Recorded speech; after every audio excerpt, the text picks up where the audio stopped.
In this video, I'm going to be discussing an executive order along with the all-important $200 raise to Social Security benefits we've all been hearing about for the last couple years and that is currently in the possession of lawmakers. That's the focus of this video. Let's get into it and talk through all the details. All right, now as you heard, I am focusing on an executive order along with that all-important $200 raise that beneficiaries are really counting on right now to boost up benefits to account for the rapidly rising prices because of all the inflation we've been dealing with the last couple years and to account for the depletion of purchasing power of Social Security benefits, because we all know we're not fools, we know better, but the COLAs are not keeping up. The cost of living adjustments over the last couple years, even though they have been historically pretty high, going all the way back to 1981 that we saw last year, 2023, the 8.7%, that was the biggest raise that we've seen in basically 40 plus years, but it is still not enough. Now let me throw this out there really quickly here.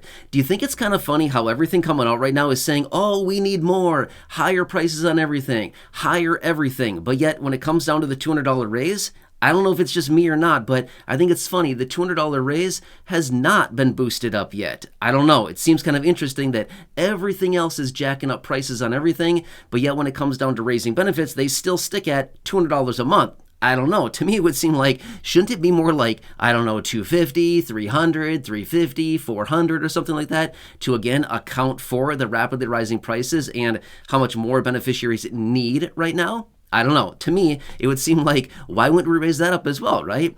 So anyway, a quick little side note as well. I just read some information coming out as well. There are lawmakers out there right now in Congress pushing for a $50 per hour minimum wage. Seriously, look it up if you don't believe me. This is a real thing that is out there. They're saying we need a $50 per hour national federal minimum wage. That's nuts. I mean, that would be really nice. Just imagine. I'm not sure about you, but I feel like I'd be pretty proud to be like, hey, I'm making minimum wage, $50 an hour, baby. That'd be pretty awesome, right?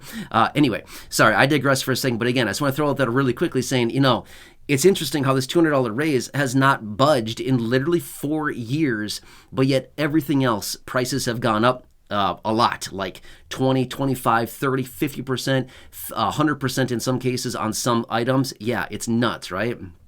But anyway, sorry, just wanted to throw my opinion out there really quickly, even though, honestly, my opinion does not matter whatsoever. Just wanted to mention it really fast there, which, by the way, if you're enjoying this video so far or any of the other videos here on the channel, there are thousands of them. Please make sure to subscribe down below if you have not done so yet. Do yourself a huge, huge favor. Hit that subscribe button, again, if you have not done so yet, so you can stay tuned with everything going on. I'm here for you every single day, no matter what, keeping you posted on everything going on, doing all the research, advocating on your behalf, and bringing you the information in these short videos to help you out in any way that I possibly can. We need to stick together right now. It's a busy time and kind of a nutso time out there, and a lot of things are changing so far. So again, thanks for joining me. Truly do appreciate your support. I'm here for you no matter what. Please subscribe down below and feel free to share the video with your friends on your social media, and let's talk through the details of this. All right, so I apologize. I got off on a little rant there for the first couple minutes, but want to throw all that out there really quickly. But anyway, let's talk about an executive order and the $200 per month raise. Now, this is actually an interesting topic, something I've seen showing up in the headlines and something I've actually seen down below in the comment section a few times over the last couple months here. It does not come up all that often in the comment section, but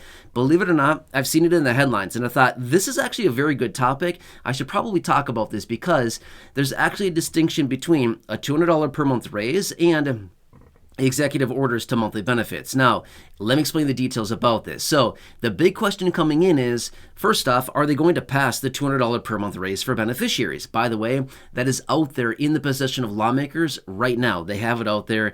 It was introduced about, I'm gonna say about a year and a half ago or so, give or take a little bit, by Bernie Sanders and some of his buddies out of the Senate. So they came on and reintroduced this as the Social Security Expansion Act. The $200 per month raise is within it. Now, obviously, it has not passed yet, but the big question is, are lawmakers going to pass it this year and maybe make it active as of later this year or possibly the turn of the new year, next year, 2025? What's the situation on this? Are they going to be doing this sometime soon? Good questions. Well, that is still yet to be seen. Well, then the next question comes up as, why doesn't the president just do an executive order on this? Okay, well, that's a really good question, and that opens up a whole new can of worms that I do want to focus on in this video. Okay, so here's what it comes down to.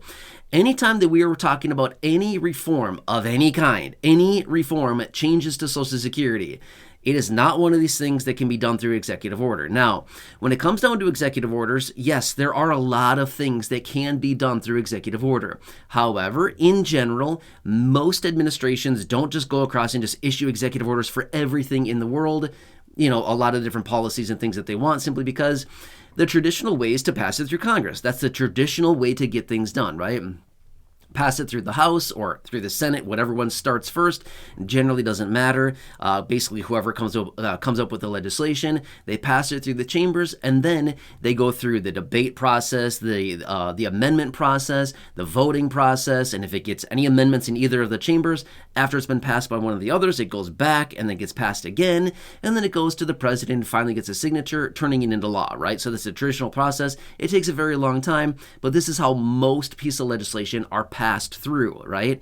But there's actually a lot of them that can be done through executive order, except when it comes down to, yeah, you called it, any reform to Social Security. Believe it or not, any type of reform, any type of changes to Social Security must be done through the traditional process. It cannot be done through executive order. I know, right? Like, swing and it's a miss. I know, right? That would be awesome if this could be done through executive order. But the next big question would be, would the administration actually do this through executive order if he had the power to do it? Would he really do that? Well, that's the good question. I don't know about that. Just because it could be done, well, I'm saying in theory here, okay, in a hypothetical example, if this could be done with executive order, is this something the president would even do in the first place? That's a good question. I don't know. Of course, I'm not the president. I don't know. But I'm just simply saying that's the next big hurdle we'd have to talk about is, ethically, would this be something that the administration would actually come forward and say, oh yeah, we'll sign an executive order on that? But here's what it comes down to. For those of you down below in the comment section that have been asking on this, and for the information I've been seeing in the headlines, can this be done through executive order? Simple answer is, as I've said a couple times so far, no, unfortunately, it cannot. So when it comes down to raising benefits, when it comes down to a $200 raise, when it comes down to changing the way that the COLA is calculated, when it comes down to anything on Social Security, it can't be done through executive order. Now, again, maybe explains why we've seen some of these administrations coming out and saying, we're going to do all of these things to Social Security. We have a 4-pronged plan, and we're going to do all these things. We're going to raise benefits for beneficiaries. Maybe they say that because they know they can, and they can get away with it, and then point the finger at everybody else in lawmakers in Congress and say, look, it's their fault we didn't get it done, right? It's an easy way to point fingers at somebody else and say, well, I had this 4-pronged plan, and we were going to get this done, but lawmakers didn't do it, right? So it's an easy way to get out, right? But anyway, this is what it's down to, and it'd be super nice if this could be done, but at the end of the day, let's think of it more logically, and let's think of it from a more objective standpoint for just a second here. If every administration had the ability to reform Social Security through executive order, just imagine how much of a mess Social Security would be right now. After all these decades, nearly 90 years of Social Security, and then every single administration having the ability to executive order the changes, I don't know if that'd be a good thing. I'm just saying, I don't know if that'd be the best.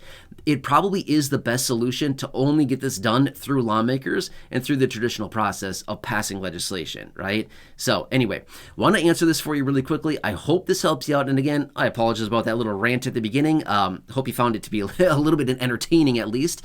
But yes, there's a lot of information going out right now, and I'm here for you every single day, no matter what. So again, if you have not done so, subscribe down below. Totally free to do so. Share the video with your friends on social media.